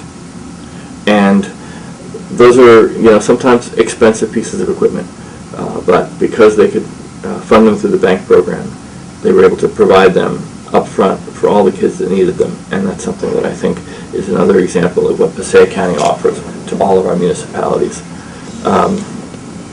Moving on to the R, that's recreation and parks. And again, if you know a little about Passaic County government, you probably know about our parks. Garrett Mountain Reservation in Patterson, Rifle Camp Park in Woodland Park, Weaselbrook Park in Clifton along the Passaic border, Gothelbrook Park in Hawthorne, as well as our 7 other county parks from Wayne all the way up to West Milford and Ringwood, the Dye Mansion, the Lambert Castle, some wonderful historical sites that we're very, very proud of maintaining. It's more than 16,000 acres of parks, as well as a golf course with 2 full 18-hole courses, an equestrian center in Garrett Mountain, an aquatic park in Wayne, and we're particularly proud over the last 2 years that we've revived the Passaic County Fair. If you haven't been to the Passaic County Fair, please come out next August and enjoy it. It's an exceptional opportunity. It's good family fun with rides and games and activities and delicious food from all over Passaic County. It's really a lot of fun, and that's the image that you can see in the background here with one of the nights up at the fair. We also have fireworks a couple of nights of the fair every year, which the kids just love. The S, we've come close to the end now. We're at the S, and that's Senior and Veteran Services. And we've made a commitment in Passaic County to look out for the people that built this county and this country and made it strong. We have Senior Citizens Day programs all across the county in virtually every municipality.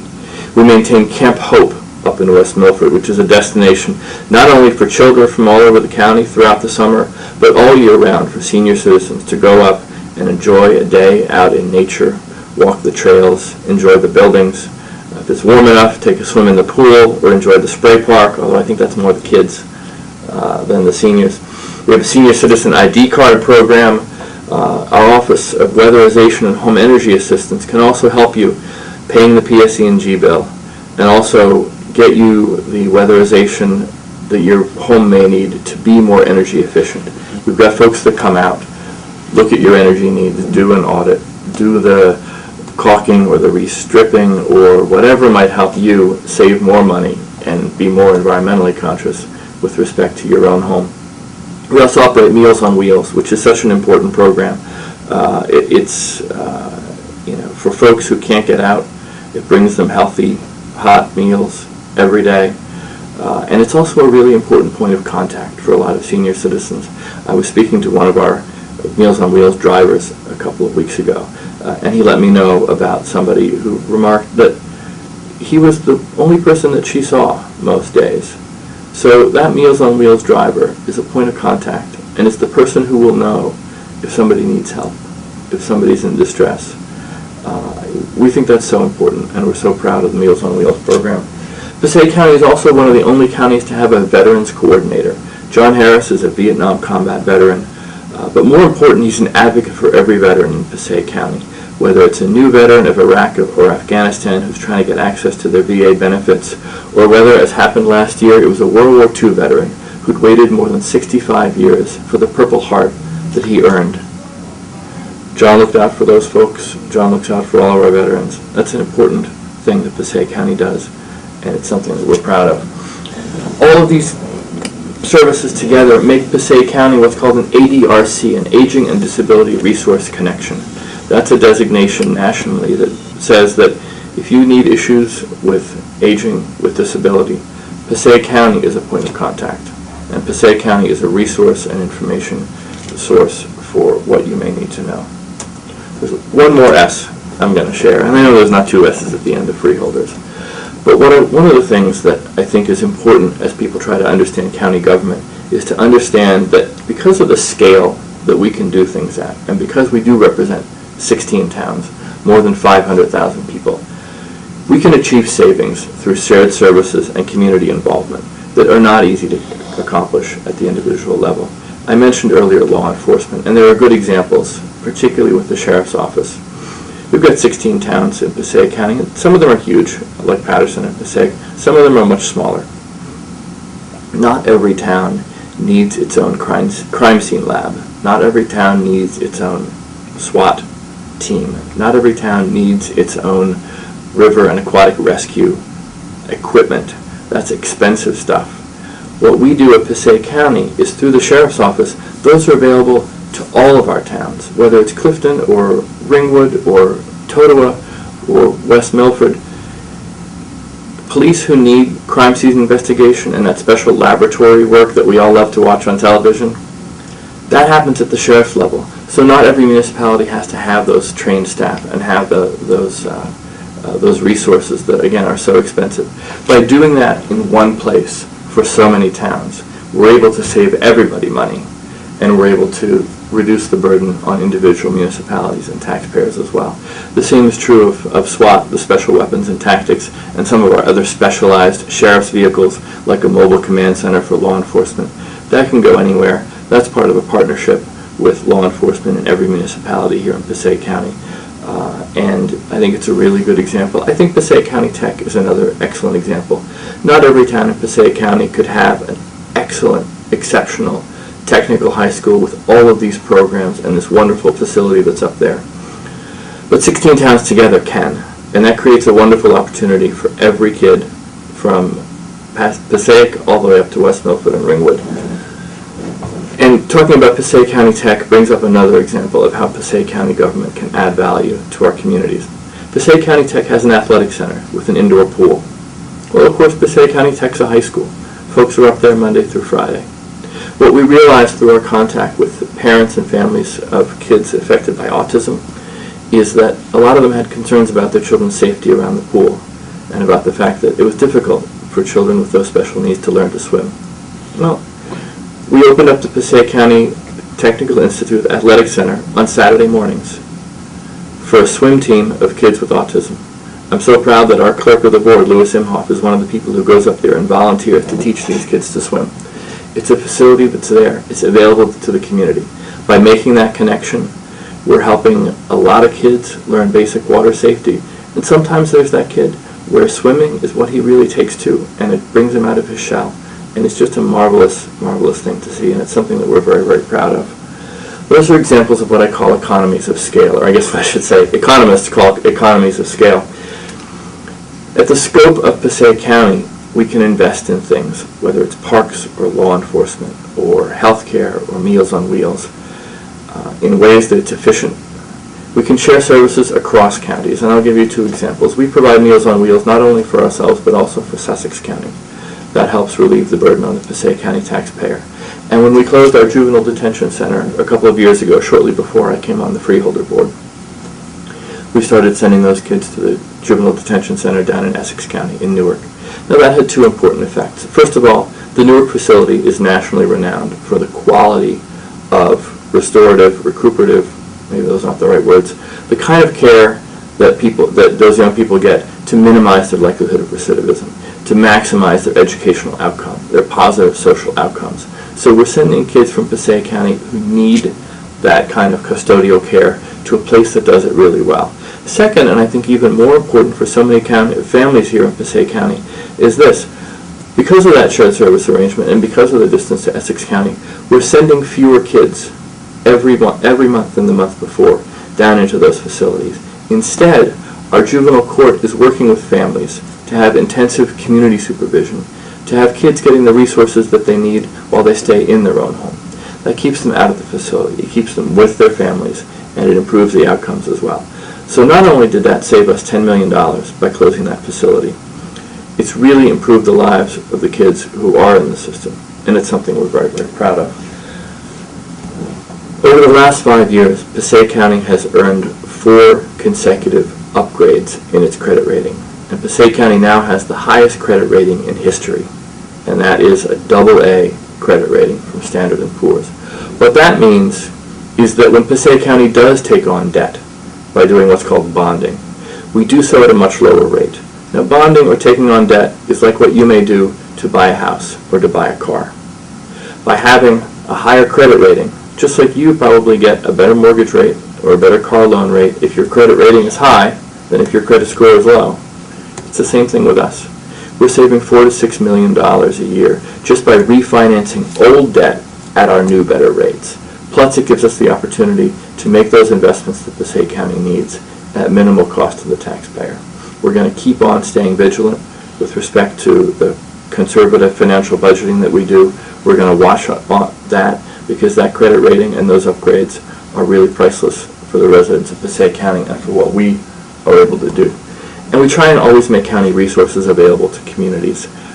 If you've got a community organization, a church, a nonprofit, a parents association, a senior group, you want us to come out and talk to you, you want us to come out and provide health screenings, information on services for kids with autism or adults with disabilities, information on our county surrogate's office and the work that Surrogate Judge Bernice Toledo does in the area of guardianships for elderly people, adoptions and family support. Just let us know. Reach out to our office. Give us an opportunity to get out there and provide you the information that we can and provide you and connect you with the county resources that are available to you and your family and your community. So with that, I want to thank you for taking the time to listen. I appreciate it on behalf of Freeholder Director Hector Laura, Deputy Director Bruce James, and all of my colleagues on the Freeholder Board. It's our privilege to serve you, and it's always exciting we can explain people what it is we do as freeholders. Never hesitate to reach out to me personally or to any of your freeholder representatives for any questions that you have about Passaic County government. Thank you so much.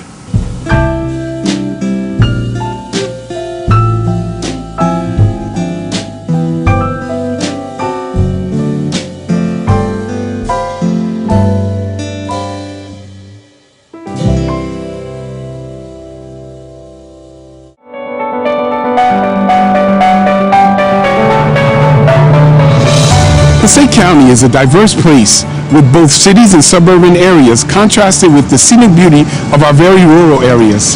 In 2010, we attended the Complete Streets Summit. It was an eye-opener. What we learned was streets are for everyone. Complete Streets better reflected our values and planning for the diversity of place, people, and choice. I guess you can say the summit started us thinking and brought us to the place that we are today, a county with a plan, policy, and an implementation strategy that we can be proud of. A policy by itself isn't enough. We knew we needed to develop a decision-making process that outlined a vision, a policy, and design guidance that all mutually enforced each other. And that's what we did. Our policy was adopted in February of 2014 after 3 years of deliberate discussion, research, planning, and testing. The development of our transportation element of the master plan was the catalyst in the process. It created a forum for the planning and engineering departments to discuss the benefits of complete streets and how it could be applied to our county. Planning and engineering staff worked together to define a network of facilities in terms of land use and the context of each roadway that would have an impact on the feasibility, connectivity, and safety. So the Complete Streets Guidelines serve as a pivot between the planning priorities and the engineering details outlined by New Jersey DOT and AASHTO.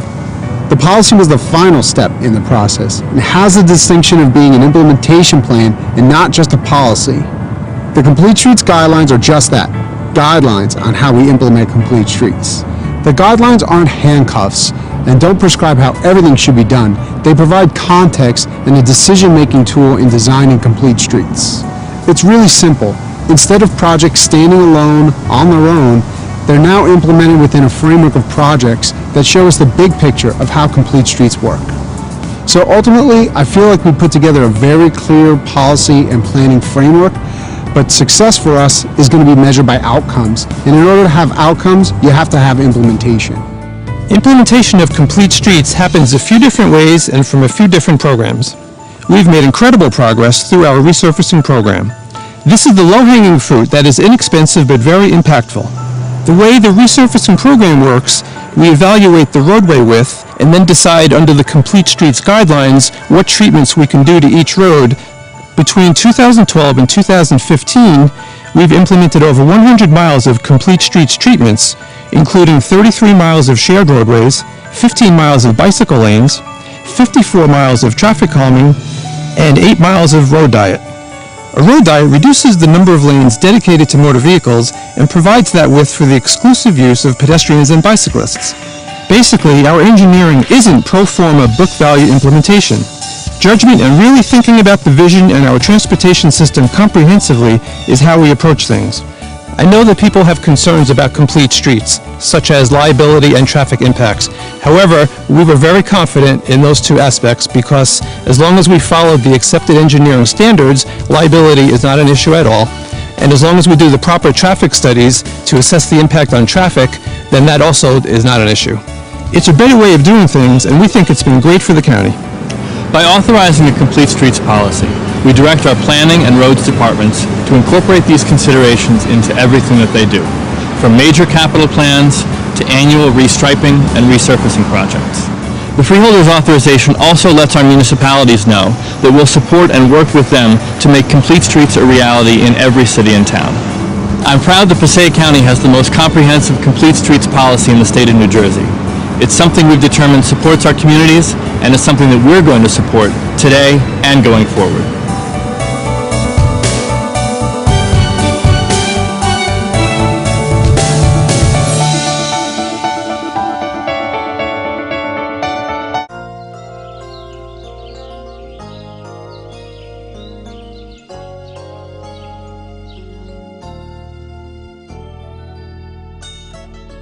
Pride is something special, a spirit from within. It's the people that we work with, the friendships that we win. Pride in every moment makes us feel alive. It's a feeling that we're sharing with this spirit. We will thrive. We've got that spirit, we've got that pride. There's nothing that can stop us. We are on the rise. The future. It all starts with determination, dedication, and a dream. Since 1970, Passaic County Technical Institute has shown our young people just how bright the future can be. PCTI, winner of 3 prestigious national awards, is located in Wayne on a beautiful 55-acre campus. It is a fully accredited comprehensive high school serving all of Passaic County. We offer students 13 specialized schools and academies and worlds of opportunities. Our teaching staff and faculty receive continuous training in order to stay ahead of the ever-changing needs of the 21st century. Our diverse student body consists of over 2,000 talented young adults from surrounding communities. PCTI is much more than just a cutting-edge career and technology high school. Our award-winning students and faculty, commitment, and pride make our school a unique and exciting place to obtain an excellent education while learning the necessary skills to excel. From our academic to our career and technological programs, to our sports and activities, we're here to show you that We've got the spirit! My name is Samantha Matos. I'm enrolled in the Academy of Medical Arts. I'm in HOSA, which is Health Occupation Students of America. I'm in Student Council Interact, and I'm also a member of the Literary Society. I want to go to college. I've been accepted to William Patterson. I'm going to major in nursing. It's going to take me a while, but I want to be a pediatrician. I chose PCTI because I believe that it was the only school that could give me the opportunity that I wanted and provide me with the education that I wanted to succeed in the future. Through the academy, I was able to become a CNA. And as a CNA, I can go work in a nursing home, I can work in a hospital, you know, I can do private care. So I have the option of going to work and having that education, or I have the option of going to college. One thing that PCTI has taught me about myself is that they try to teach you that not everything is easy. Not everything is going to be handed to you, and that you have to work to get where you want to go. the future is bright for our students at PCTI. They are here because they want to learn and be the best that they can be. My name is Anthony Gogler, and I'm a senior here at PCTI. I'm in the Academy of Medical Arts. Some of the activities that I'm involved in: HOSA, Health Occupation Students of America, National Honor Society, cross country, indoor track, and spring track. My name is Tila Gaffner, and I am a senior. I'm in the School of Communication Arts, and I major in advertising art and design. I am involved in National Honor Society. I'm Vice President of Student Council Rotary Interact, the Gifted and Talented program. There's volleyball, bowling, and spring track and field. My name is Elena Gonzalez, and I'm a senior at PCTI. I'm in the School of Applied Technology, majoring in drafting. Also, it has taught me to be disciplined, to persevere, to pursue my goals. PCTI students have opportunities available to them that aren't found in many high schools. Not only do our academic courses challenge our young men and women, our career and technology courses go beyond preparing them for life after high school. Placing our students in real-life job situations allow them to experience the American workforce in the classroom. We provide all of our students with the accommodations they need to achieve a high-quality education. Special needs students have resource center classrooms and are mainstreamed throughout the school to help ensure their success. Under the school-wide Proud to Be an American campaign, students learn the true value of American ideals. Patriotism and community service are essential elements of a PCTI education. And 73% of our hardworking students go on to further their education after graduation at top universities, colleges, and trade schools throughout the country.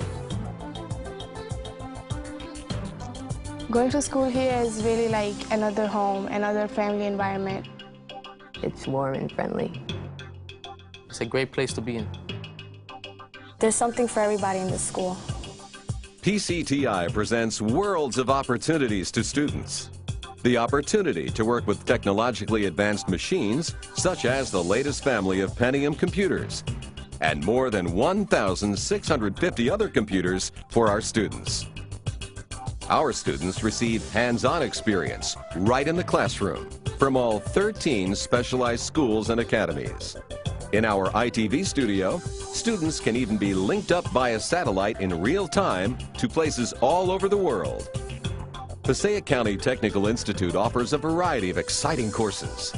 Students may take honors and advanced placement courses, and even university-level courses earning them college credits while in high school. Excitement doesn't just take place in the classroom. Our student activities and sports programs allow students to represent the school while having fun and learning the importance of teamwork.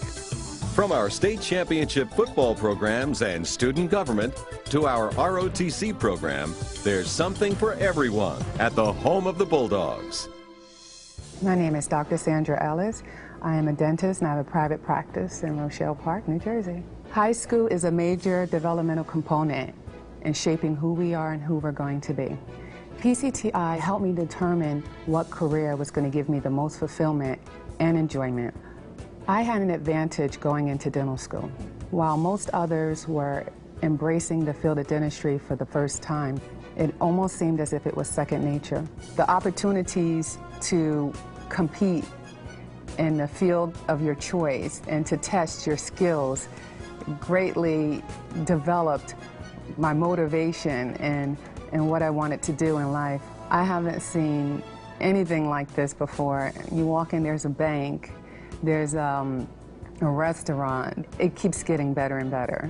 I would have never, ever been where I am today if I haven't come to a PCTI. Dreams come true at PCTI.